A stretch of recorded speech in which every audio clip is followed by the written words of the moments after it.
আসসালামু আলাইকুম। প্রতিদিনের মতো আজকেও একটি নতুন ভিডিও নিয়ে চলে আসলাম। আশা করি সবাই ভালো আছেন। তো আজকে হচ্ছে সকাল থেকে বৃষ্টি। আজকে মনে হয় শনিবার ছিল। একদম সকাল থেকে ধরেন হচ্ছে ৫টা থেকে বৃষ্টি হইতেছিল আমাদের এইখানে। তা এখন বাজে হচ্ছে ৯টা। তো বৃষ্টি হওয়ার কারণে হচ্ছে খুবই ঠান্ডা লাগতেছিল। এখানে হচ্ছে আনাস হয়ে ঘুমায়ে আছে। আর এই যে এতগুলো কাপড়-চোপড় আগের দিনও গোছানো হয় নাই। আর এই যে এগুলো বারান্দায় ছিল, এগুলো এনে রাখছি। মানে যেহেতু বৃষ্টি হইতেছিল ভোরবেলায় এনে রাখছি আসলে। তখন থাকলে ভিজে সব নষ্ট হয়ে যেত। আর খিচুড়ি একটু নামায় রাখছি।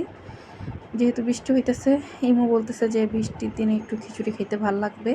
তাই হচ্ছে ওরে গরম, গরম খিচুড়ি আর একটু মাংসের তরকারি দিলাম গরম করে। তো খিচুড়ি খাওয়া যাক। আর আমি এখানে একটু চা বসায় দিয়ে আসছিলাম। তো আমি এখানে কলা পাউরুটি খাইতেছি। আসলে সকালবেলা ঘুম থেকে উঠলে ক্ষুধাই লাগে। তারপরে হচ্ছে চা নিয়ে আসছিলাম। তো চা দিয়ে একসাথে হচ্ছে মানে পাউরুটি দিয়ে খাইতেছি। আর ওইখানে হচ্ছে ইমু চাটা খেয়ে এখন বাইরে যাবে। আজকে ইমু একটু দেরি করে যাইতেছে। কারণ রাস্তাঘাটে খুব পানি উঠছে আর বৃষ্টি হওয়ার কারণে মানে আরও বেশি পানি হইছে। আর রাস্তা তো যেহেতু ভাঙা।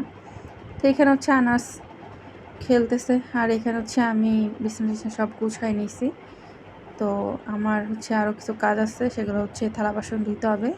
তো এগুলো করার পরে হচ্ছে আমি এখানে দেখি আনাস খেলতেছে, এখনও মোবাইল দেখতেছে আর খেলতেছে। তো আমি একটু নুডলস খাইতেছিলাম। তো একটু পরে হচ্ছে ইমো ফোন দিয়ে বলতেছে যে ওর মা অসুস্থ। তো ওইখানে হচ্ছে ওর ভাবির বাসায় যাইতে হবে। তো পরে প্রথমে হচ্ছে আমার খুব রাগ হইতেছিল, কারণ রাস্তাঘাটে পানি মানে আর রাস্তা ভাঙা, যাওয়াটাও খুবই কষ্ট। তো এইখানে হচ্ছে তো সেখানে যাই আমি দুপুরের জন্য একটু খিচুড়ি রান্না করছিলাম। তো সেটাও হচ্ছে নিয়ে আসছি সাথে করে সন্ধ্যায় নাস্তা খাওয়ার জন্য। আর আমি একটু তরকারি রান্না করছিলাম। তো একসাথেই রান্না করছি একটু বেশি করে। তো এখানে হচ্ছে পুঁই শাকের তরকারি রান্না করছিলাম। তো ওনাদের জন্য কিছুটা রাইখা আসছি। আর আমাদের জন্য হচ্ছে কিছুটা নিয়ে আসছি।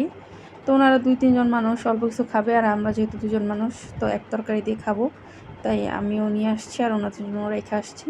তো আমি এখানে একটু লবণ দিয়ে হচ্ছে তরকারিটা জাল দিতেছি, কারণ আমাদের হচ্ছে তরকারিতে একবারে লবণ বেশি খায়। আর ভাতের সাথে খাওয়া হয় না, আর ওনারা একটু লবণ কম খায়। তাই হচ্ছে আমি ভালো করে লবণটা দিয়ে হচ্ছে নাড়াচাড়া দিয়ে দিতেছিলাম। তো আইসা আবার একটু চা বসাইছি। আসলে আমার আজকে সারাদিন খুবই মানে টায়ার্ড লাগতেছিল। তো চা খাবো বসে, বসে। আর হচ্ছে ওই চা খাওয়া শেষে ইমু বাসায় আসছি। ইমু বাহিরে গেছিলো। ইমু বাসায় আসার পর হচ্ছে খিচুড়ি খাইতেছিলাম। আমি আবার খিচুড়িটা যে মুরগির তরকারি ছিল সেটাতেই গরম করে ফেলছিলাম। তো আমাদের খিচুড়িটা খাইতে এখন খুবই টেস্ট লাগতেছিল। তো এই যে মানে ডিনার করতেছি শাকের তরকারি দিয়ে, শাক তরকারিটাও খুব মজা হইছে। তো আজকের মতো এই পর্যন্তই। সবাই ভালো থাকবেন, সুস্থ থাকবেন। আর যারা, যারা হচ্ছে আমার পেজে এখনও ফলো দেন নাই তারা একটু ফলো দিয়ে দিবেন। আর ইউটিউব থেকে দেখলে সাবস্ক্রাইব করবেন। আল্লাহ হাফেজ।